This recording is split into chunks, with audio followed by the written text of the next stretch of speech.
देखिए एक नए सवाल से आपको हम मिला रहे हैं इन मॉडर्न फिजिक्स।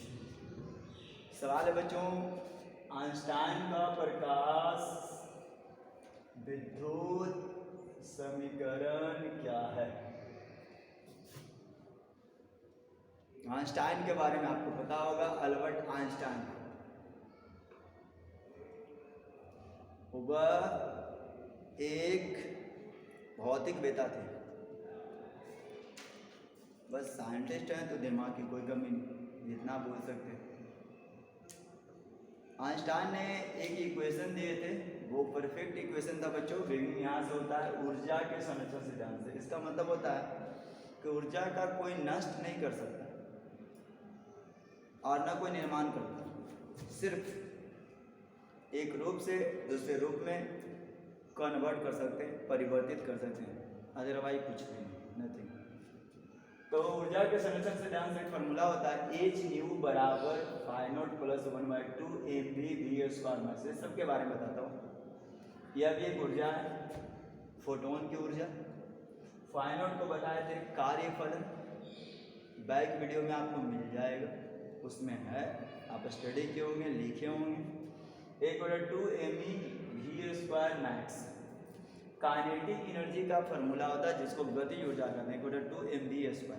लेकिन मास ऑफ इलेक्ट्रॉन और वेलोसिटी मैक्स, तो ये जो फाई नॉट है प्लस में इधर गया माइनस में, 1/2 mv/2। कंडीशन है यदि वी मैक्स यदि 0 हो जाए तो सोचो H nu minus phi naught बराबर 0, तो इधर गया फाई नॉट, तो एच फाई नॉट जब लेके चलेंगे तो ये न्यू नॉट होगा फ्रीक्वेंसी। अब इसको आने के बावजूद बच्चों हम ये जो वैल्यू देख रहे हैं फाई नॉट का, ये वैल्यू यहाँ पुट कर दें, H new not 1/2 mv/2 max. ये दोनों में पहले तो एच कॉमन होने ही वाला था, लेकिन हम सोचे कि अब सबसे पहले ये न्यू के बारे में बता देते हैं। तो न्यू बराबर होता है c/λ, तो उसी प्रकार से न्यू नॉट बराबर होगा c/λ नॉट। तो एस सी कॉमन तो 1/λ 1/λ not 2 mv/2 max. This equation जो रिक्वायर्ड हुआ, प्राप्त हुआ अभिष्ट समीकरण, इसको आइंस्टाइन का प्रकाश विद्युत समीकरण कहते हैं। वैसे ये समीकरण ब्लॉक यहाँ हो जाता है बच्चों, लेकिन इस इक्वेशन को आपको बढ़ाकर वहाँ तक ले जाना, तब ये सवाल का सही जवाब आप दे पाएंगे। लेक्चर के लिए काफ़ी इम्पोर्टेंट है, न्यूमेरिकल के लिए भी ये इम्पोर्टेंट है। चलिए स्टॉप दिस सवाल का मीनिंग।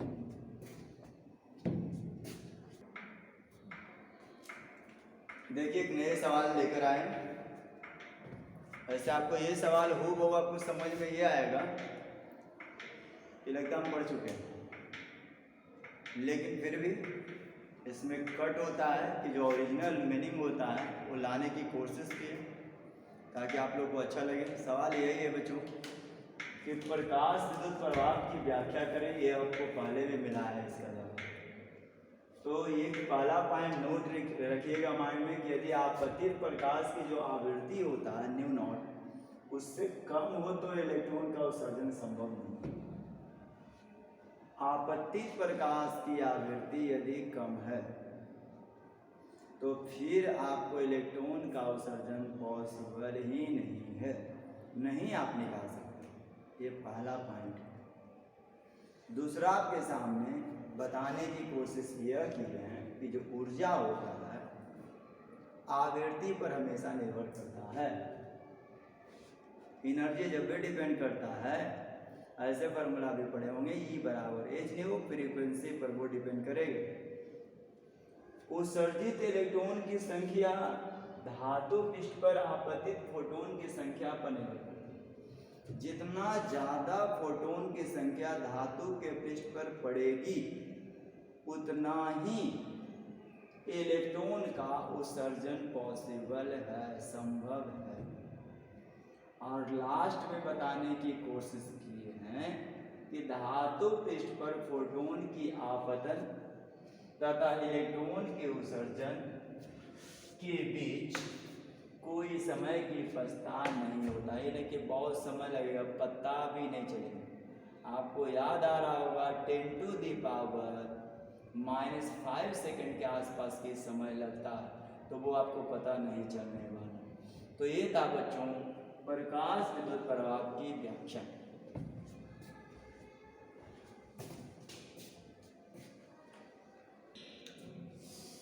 अब आप लोग को एक सवाल पढ़ा रहा हूं जिसका नाम है बच्चों प्रकाश विद्युत सेल क्या है। फोटो इलेक्ट्रिक सेल क्या है। प्रकाश विद्युत सेल एक ऐसी युक्ति है जो प्रकाश ऊर्जा को विद्युत ऊर्जा में परिवर्तित करता है। बस छोटी सी डेफिनेशन है, इसको ऐसा ही कर देना है आपको। प्रकाश विद्युत सेल एक ऐसी युक्ति है जो प्रकाश ऊर्जा को विद्युत ऊर्जा में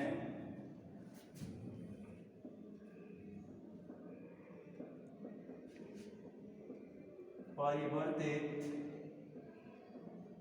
करता है।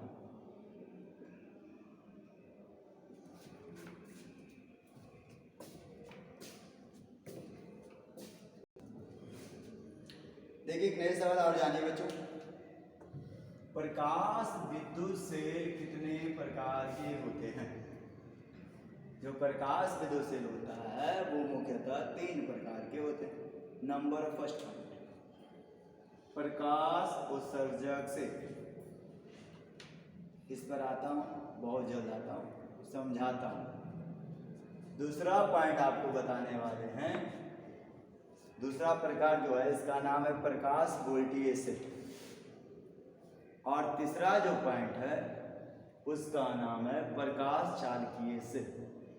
अब ये तीनों के भी कुछ पार्ट्स आते हैं, भाग आते हैं, तो उस पर विचार हम कर रहे हैं।